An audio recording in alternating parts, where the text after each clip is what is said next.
his agile fingers, he began to instruct Chapel in the fine points of shoemaking. It was a simple matter. He had only to wait until Chapel was in difficulty, and then Lou would start the same piece of work on one of his own shoes. He would catch the eye of Chapel and work slowly, painstakingly, so that his neighbor could follow the idea. Before long, Chapel was an expert, and even the carping trustee could find no fault. Now charity warms the heart. A gift is more pleasant to him who gives than to him who takes. Lou Alp, having for once in his life performed a good deed, was amazed by the gradual unlocking of his heart that followed. He had lived a friendless life. Vaguely, delightfully, he felt the growth of a new emotion. When the time came, he had leaned over to pick something from the floor and had whispered sidewise, "What's the charge?" The other had made no attempt to reply guardedly. His glance held boldly on the face of the sneak thief as the latter straightened again on his stool. There was a slight tightening of his jaw muscles, and then Chapel said, "Murder." "How?" "It was a frame," answered Chapel. "A dirty frame."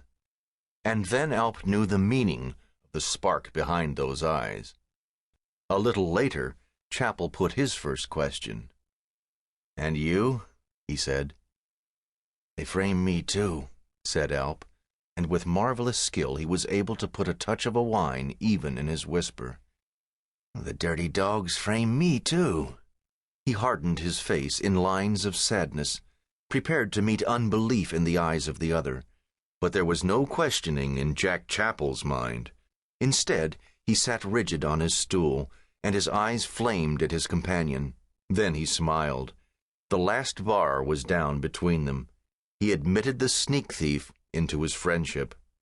About his past, Chapel was reticent. He was not going to attempt to get even for the double cross which in the first place had brought him east, and then lodged him in prison for a 10-year term. His vengeance was barred, for it was a girl who had engineered the whole scheme to save her lover. Alp learned of this reticence with amazement. If a strong man had injured him in a similar manner, he might well have postponed his vengeance. But to withhold the heavy hand from a woman, this was a thing which he could not comprehend. A new event came. Chapel was planning an escape, and he confided his plan to the sneak thief. That night, Lou sat in his cell and brooded. If he took part in the attempt, it meant a probable recapture and a far heavier sentence for breaking jail. The other alternative was to tell the prison authorities everything. They would make him a trustee at once, lighten his service, and cut his term as short as was possible. On the other hand, a still small voice kept assuring him that if he betrayed Chapel, he would sooner or later die by the hand of that man. There was a third possibility, to remain quietly in the prison, say nothing, and take no part in the attempted escape. Lou Alp had not sufficient moral courage to be reticent. As a result, he found himself dragged into the plan.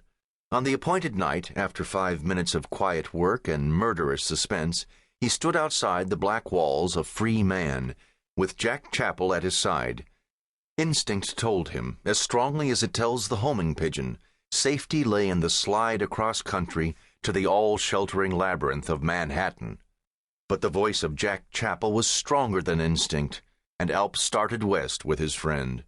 They had aimed for a district safely north of Jack Chapel's home, had ridden the beams as far as the railroad would take them, and then plunged into the wilderness of mountains on a road that led them here.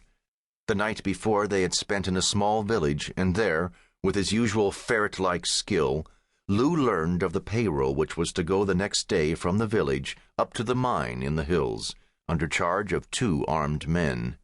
He had told Chapel, and the latter insisted on a hold-up. "I'll take what's coming to me and no more," he said. "What's my time worth for 2 years? I don't count in the pain or the work or the dirty disgrace. But write me down for 1,000 a year. That's 2,000. Then you come in. A year and a half at the same rate. That's 3,500 the world owes us, and here's where we collect. 35